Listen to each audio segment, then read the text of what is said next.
اذان کے دوران کھانا پینا. تو بھائی یہ جو اذان کے دوران کھانا پینا ہے، یہ ایک سنن ابی داؤد کی حدیث تھی جسے مس یوز کیا لوگوں نے. وہ اس طریقے سے نہیں تھی. وہ یوں ہے کہ سنن ابی داؤد میں حدیث ہے کہ جو شخص سحری کر رہا ہے اور اس دوران اذان شروع ہو جائے تو جو اس کے سامنے برتن ہے اس میں سے کچھ کھا پی لے جلدی سے.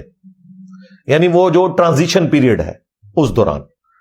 یہ نبی علیہ السلام نے کہیں نہیں فرمایا کہ آپ 10 منٹ پہلے سحری ختم کر کے بیٹھے ہیں اور اذانیں شروع ہوگی اور آپ پانی پینے کے لیے بھاگ رہے ہیں.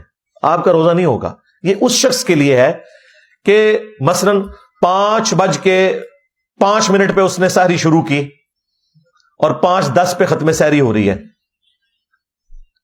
اس دوران وہ 1-2 منٹ اوپر کھا لیتا ہے ٹرانزیشن پیریڈ میں، تو اس کے لیے ایک گنجائش ہے. یہ بھی بہتر ہے کہ ایسا نہ کرے. لیکن ایک بندہ اٹھا ہی 5:10 پہ ہے اور اسے پتا ہے کہ 5:25 تک اذانیں چلتی ہیں اور ختم سحری ہے ہی 5:10 ہے، تو وہ 15 منٹ کے میں اذانوں کے دوران کھا رہا ہوں، اس کا روزہ کوئی نہیں. بالکل یہ ذہن میں رکھیے گا. تو وہ اس حدیث کو غلط لوگوں نے یوز کیا. وہ ٹرانزیشن پیریڈ کے لیے تھا. جس طرح بخاری مسلم میں ہے کہ جس نے طلوع آفتاب سے پہلے فجر کی 1 رکعت پا لی، اس نے فجر کی نماز پا لی، اگرچہ 1 رکعت اس کی اس ٹرانزیشن پیریڈ میں ہے کہ سورج نکل رہا ہے، غروب وقت ہے، لیکن پھر بھی اس کی نماز ہو جائے گی.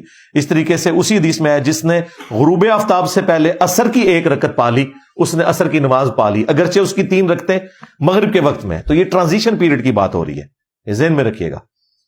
اور یہ بھی اس شخص کے لیے ہے جو شخص اس سے پہلے سحری شروع کر چکا تھا، کسی مجبوری کی وجہ سے وہ لیٹ اٹھا تھا. لیکن اگر کوئی شخص اٹھا ہی ایسے وقت میں ہے کہ ختم سحری ہو چکی ہے، اس کے لیے یہ نہیں ہے. یہ ذہن میں رکھیے گا. اس کی مرضی ہے، ٹھیک ہے، وہ 8 پیرا روزہ رکھنا چاہتا ہے رکھ لے، ادر وائز چھوڑنا چاہتا ہے چھوڑ دے، بعد میں ایک روزے کی قضا دے دے اگر اسے یہ خدشہ ہے کہ میں کھائے پیے بغیر روزہ چلا نہیں سکوں گا.